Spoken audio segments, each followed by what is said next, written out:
All right. Hello, SLU High. We have a guest with us today, and her name is Nicole Howell, and she is our admissions representative from College of the Holy Cross, located in Worcester, Massachusetts, which is a suburb of Boston. So we're going to ask Nicole some questions. First of all, I'd like her to give us a little 20,000-foot overview of Holy Cross for the students who don't necessarily know much about it yet. Happy to do so. Thank you, Kate, for having me do this virtual visit today. Nicole, I'm one of the assistant directors of admission at Holy Cross. Usually I'm traveling this time of year to Missouri. That unfortunately is not the case this year. I will still be reading the applications from Missouri and from SLU High. My email should be on the screen, nhowell@holycross.edu, and I'm happy to answer any questions at any time. So first and foremost, the first thing I like to tell people about Holy Cross is that we are located in Worcester, like you said, Kate. The first thing I like to joke that you want to know about Worcester is how to pronounce it, and you did a wonderful job. The spelling can sometimes be a little bit confusing. The second thing you want to know about Worcester is that it's the second largest city in all of New England. I myself grew up in Massachusetts. I've lived here pretty much my whole life. I did not know that about Worcester until I started working at Holy Cross. So it's kind of a hidden gem in that way for our students. There's about 180,000 people living in Worcester. 35,000 of those people are college students. So it's also very much a college town. Holy Cross is one of about a dozen college and universities in the kind of Worcester area. We collaborate with each other on resources, research projects, engagement, and service initiatives in and around the city of Worcester. So in addition to Worcester having sporting events, theaters, art museums, hiking trails, great places to eat and shop, and visit, it's also very much a college town. It kind of has that energy of being a college town as well. Holy Cross itself, we are a small undergraduate Jesuit liberal arts institution. Those are kind of the four pillars of who we are. We have a very residential campus, which is, really kind of gives our students the best of both worlds in the second largest city in New England, and all of the opportunity that Worcester provides students as a big city. Students also have a small community-centric residential campus. About 90% of students live on campus all 4 years, and we have kind of the quintessential New England college campus with the grassy quad and the beautiful old architecture and ivy growing up the side of the building, so we're very lucky in that sense. But with so many students staying on campus for those 4 years, it really does create a very strong sense of community, and that's probably the thing I hear most from current Holy Cross students or alums as to why they picked Holy Cross, or what it is that they loved about their time there was that sense of community, that sense of being a part of something very tight-knit. That's also due in part to the fact that we are small. We have about 3,000 students on campus, and again, that's entirely undergraduate. So what that means for our students is that in the classroom, we have an average class size of about 19 students, 10-to-1 student-faculty ratio. Those statistics mean that you're getting small discussion-based classroom settings where students not only get to learn from the expertise of their professors, but they also get to learn from the discussions and the debates that they have with their classmates and their peers. That if students seeking research opportunities, for example, whether it's in biology or physics or classics or economics or art history, students seeking those opportunities are competing with graduate students to secure them. It also means that 100% of our classes are taught by professors, never by graduate TAs, because those students just don't exist on our campus. Awesome. Students might have TAs in their class, but it's going to be an upperclassman Holy Cross student who's done well in the class previously and is there as a resource. They're not going to be actually teaching the class. So small undergraduate, really the focus is on that undergraduate experience. But we work very hard to prepare students for whatever comes after Holy Cross, whether that is whether those are graduate programs, particularly medical schools, law schools. Those paths after Holy Cross are rather popular. So we have advising tracks for pre-law or pre-med students. We also have an entire office dedicated to graduate studies and fellowships. Additionally, we have an office dedicated to career development. So for students seeking internships or job shadowing experience along the way, or for our seniors who are looking to update their resume or do a mock interview or search for jobs, there's a lot on campus to prepare students for what comes after Holy Cross. We're a liberal arts institution. We kind of intertwine the ideals of the liberal arts into everything we do and offer, that idea that well-rounded education, and that we want students to feel kind of empowered and energized by their education, and not that they are restricted by their major or have to take classes that they don't really like just to check a box. At Holy Cross, the liberal arts entails 12 courses in a core curriculum that fall under 9 disciplines. Those disciplines are things like the humanities, social sciences, mathematics, natural science, foreign language, religious studies, art, English, very wide and broad topics so that students are able to select courses that fall under those disciplines that interest them, so that they're engaged and active in their coursework along the way. And again, not just taking a class to check a box. It also means that students are really able to take advantage of full range of the academic opportunities available to them, to take classes outside of their major, to double major in 2 subject areas that don't match, like biology and music, or religious studies and economics. It also allows students to enter undeclared. That's our policy, is that all of our students come in their first year undeclared. For students who like or who have a subject area that they can see themselves majoring in, can hit the ground running and start with that coursework right away. At the earliest, you can declare your major the spring of your first year. And at the latest, you can declare the spring of your sophomore year. So for students who are weighing a couple different subject areas, or who are truly just kind of in love with every subject area and they want to try them all, that gives you 4 semesters, 4 classes a semester before you have to declare a major. And oftentimes, as kind of a happy accident for the liberal arts, or students end up double majoring or majoring and having a minor or 2 minors, or combining programs in that way. Students work with an academic advisor in the time that they are declaring a major, and then after students declare a major, their advisor switches to somebody in that department. That last pillar about kind of who we were was that we're a Jesuit institution. You're a little bit more familiar about what it means to be a Jesuit institution. At Holy Cross, at Holy Cross, our students have ample way to explore their own faith and spirituality on campus. About 50% of our students identify as Catholic. We have students with a wide range of faith traditions and faith backgrounds. So there's a Catholic Mass in the chapel every day. There's a non-denominational chapel Mass in the chapel on the weekends. The chaplain's office as a whole does a really great job of connecting students to ways in or out of the classroom to explore faith and spirituality on campus should they choose, whether it's a religious studies course, whether it's a retreat, a faith-based retreat, whether it's becoming involved in a religious club or organization, or seeking a service that might not be offered on campus but is offered elsewhere in the city of Worcester or the surrounding areas. The office, again, does a really great job of helping students find the ways to explore faith should they choose to. For us, a big part as well of being a Jesuit institution is that mission and that philosophy of being people for and with others. So we're asking our students to reflect on their education, to think of what are they learning, why are they learning it, and how can they use those skills, those resources, that education to be a positive agent of change in their community. For many of our students, that means becoming involved in service initiatives in some way, shape, or form, for the most part, in and around the city of Worcester, where they spend 4 years. But it also means taking this philosophy and this call to action, this call to service back home, abroad, if they go abroad, to wherever they land after Holy Cross. We have over 100 clubs and organizations on campus. The most popular club based on participation is a group called SPUD, which stands for Student Programs for Urban Development. SPUD alone hosts over 40 service sites in the city of Worcester. So I think SPUD, being one of 100 plus clubs, being one of many philanthropic organizations on campus, I think SPUD being the most popular really speaks to that Jesuit mission, that Jesuit identity, and the way students really kind of have embraced that philosophy and have kind of risen to that call to social justice and to engagement in their communities.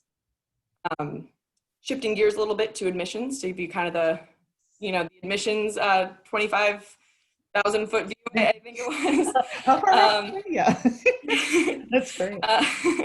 We have 2 deadlines, early decision and regular decision, but we have 2 early decision rounds. So we have ED1 and ED2.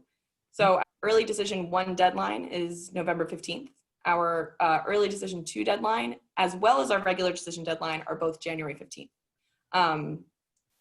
Splitting ED, early decision, up into 2 rounds is new for us. This is the 2nd year that we're doing it. And as you may be familiar, early decision is binding. So if you apply early decision to Holy Cross and you're admitted, you're expected to enroll, expected to withdraw your applications to the other schools to which you've applied as well. So for us, splitting early decision up into 1 and 2 is not because we have a certain number of spots allotted for each. It's not because we review those applications any differently. It's not because we favor one of those rounds over the other. It's really to allow flexibility, especially now where everything is so different. Right. Uncertain. We want students to feel like if they know before November 15th that they want to apply early decision to Holy Cross, wonderful. If they come to that decision in December, we want to allow those students an option as well. And then regular decision again is January 15th, which is also a little bit later. And we just kind of like students to get settled into their semesters before we, have them submitting any applications. Yes. We take the coalition application or the common application either. We don't have a supplement, so the only essay you write for us is the essay in the common app or the coalition. Okay. We're test optional. We've been test optional for many, many years. I know that's a big issue this year. So we're very happy to continue being optional. And for us, the bottom line really has always been that the high school transcript and the story that tells us over 3.5 years by the time we see it, that's way more indicative of a student's academic ability and their potential and their fit for Holy Cross than a test that they sit for several hours early on a Saturday morning, or not at all now with tests being canceled and all of the confusion. So for us, the bottom line is that if you're proud of your test scores, if you have them, feel free to submit them, but they are not by any means the end all be all. For example, if you submit a 36 ACT, it doesn't guarantee you admission to the college. If you submit a 27, which is below kind of what I'd say is our average range, that doesn't doom your application. So we're always looking first and foremost at the transcript. And for students who choose not to submit their testing, we realize there are a lot of really good reasons why that might be the case. Right. We don't assume it's right. We don't assume it's for the worst. We don't assume it's because you did terribly. Especially now that, the ability to test it all is kind of up in the air. We really like to emphasize that for students who don't submit their test scores, we're not making any assumptions. We're not assuming the worst. We're still looking first and foremost at your transcript. The other kind of indicators of academic ability in the application. Mm-hmm. I'll finish the list of requirements. Remember the application, transcript, letter of recommendation from a school counselor, 1 letter of recommendation from a teacher, that's it. Supplemental letters, we'll take supplemental materials, artwork, writing samples, music, anything. We also do track demonstrated interest. Emails to me, something as simple as that is demonstrating interest. We have virtual info sessions, virtual tours. We have online chats. We'll be hosting a kind of an open house series of webinars this fall in lieu of an on-campus open house. For your high school seniors, interviews are a really big way to demonstrate interest. So students, if you're thinking seriously about applying to Holy Cross, think seriously about scheduling an interview. They're about 20 to 25 minutes. You might be interviewing with a staff member like myself or with one of our senior interviewers. Those are Holy Cross seniors who are trained to be admission interviewers. We also have a number of alumni volunteers who are also trained to be admission interviewers. And in that time, we're asking questions about your high school experience, your extracurriculars, your interests, activities, hobbies, college search, things you already know the answer to. These are not trick questions. It's not meant to be a scary experience. It's just meant to be an opportunity for us to get to know our applicants a little bit better. But they are optional. Students are expected to sign up. We won't reach out and request that you schedule an interview, but all of that is available. All of that sign up and registration info is available on our website. And those will be running throughout the fall. They're happening virtually, so everyone, can sign up for an interview. And they're highly, highly encouraged. So I always like to emphasize, again, if you're thinking seriously about applying to Holy Cross, you should think seriously about scheduling an interview. And that's kind of the overview of our admission practice. And I don't know, Kate, if you have any questions that I can answer for your students. Wonderful. And I will highly recommend your virtual tour as well, having taken it myself.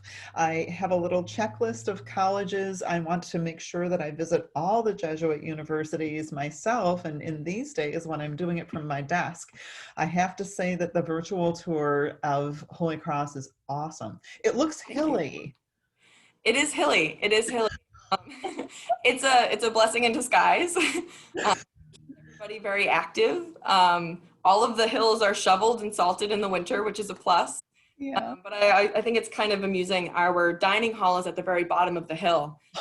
Oh no. Facilities are at the very top. So to go work out, you have to kind of work out on your way there, but you get a nice little downward slope on your way home. And Oh, that's nice. dining hall, you can just coast right on down there, and then you got to kind of work your way back up and know where you're going next. So it's a hilly campus, but it's a beautiful campus. I love that. And I wanted to emphasize just a couple of points for our guys. 3,000 undergrads is such a great sweet spot, I think. That is 3 times the size of St. Louis U High. So do not think that that sounds too small. That is not too small. You do not know all the freshmen. You do not know all the sophomores. There will be people that you probably will never meet, right? Even on a campus the size of 3,000. That's a wonderful sweet spot. I love that. To travel to Holy Cross, do students usually fly into the Boston airport then from St. Louis? Yeah, that's very common, and we do have. I believe we actually set up shuttles from our student center to the Boston Logan Airport around times like right before winter break and things like that, where students, are more likely to be traveling. There's also a number of airport shuttles students can have come pick them up at campus and take them into the Logan Airport. There's also a commuter rail from Worcester, so there's a train station in Worcester that runs a line directly into Boston as Oh, well. nice. Get to the airport. And then there's a small regional airport in Worcester too, if students are able to find flights into the Worcester airport. Wonderful. There you go. Logan's pretty accessible. Okay, wonderful. What about merit scholarships? Can you talk just a little bit about that? Yeah, they're very limited because our financial aid is need based. So we meet 100% of demonstrated need. Oh, wow, that's huge. Yeah, so that's a big deal, and we're very proud and grateful to be able to offer 100% of need. It means for your students that the gap between the estimated family contribution, the EFC, and the cost to attend Holy Cross is met entirely with financial aid, scholarships, loans, work study, grants. So because of that, our merit scholarships are rather limited. We have 2 merit scholarships that are full tuition scholarships that are offered every year. They're programmatic. So there's the Bean Scholarship, which is meant for a student interested in classics. And there's the Brooks Scholarship, which is meant for a student interested in music. Both have their own applications. That's because they are awarded by the faculty members in that department. So they have their own particular applications in addition to applying to the college. That said, every year is a little bit different for us in our funding and our budgeting. So in some years, we are able to offer kind of what we refer to as like additional merit aid outside of our need-based funding and outside of those programmatic scholarships. And that's a little different every year, whether or not we can award it, how much we're able to award. So every year we kind of reevaluate whether or not that's possible. And in the years where it is possible, students are automatically considered for in applying to the college and applying for aid. So we always recommend that students apply for financial aid. We require both the FAFSA as well as the CSS profile. So we highly recommend students apply for aid regardless of what they anticipate their need level being or their financial aid package looking like. Because in some years we can offer additional merit funding. That's great. That is really good to know. First of all, guys, do not miss those 2 points. Apply for financial aid regardless, right? And the second point is Holy Cross meets 100% of demonstrated need. That is huge. Awesome. What else did I have? You know what? I think that is really good. I want to emphasize also that as a Jesuit school, is it Student Program for Urban Development? Is Yes. the name of it? SPUD is the Yep. most popular activity on campus, and that sounds just like it would be a great fit for SLU High. So thank you so much, Nicole. We really appreciate your time today. Thank you And so much for having me. we will have students email you with any questions they have, and certainly any applicants will email you for an interview immediately. Yes, they Excellent. will. Thank you so much for your time today. We really appreciate it. Thank you so much. All right.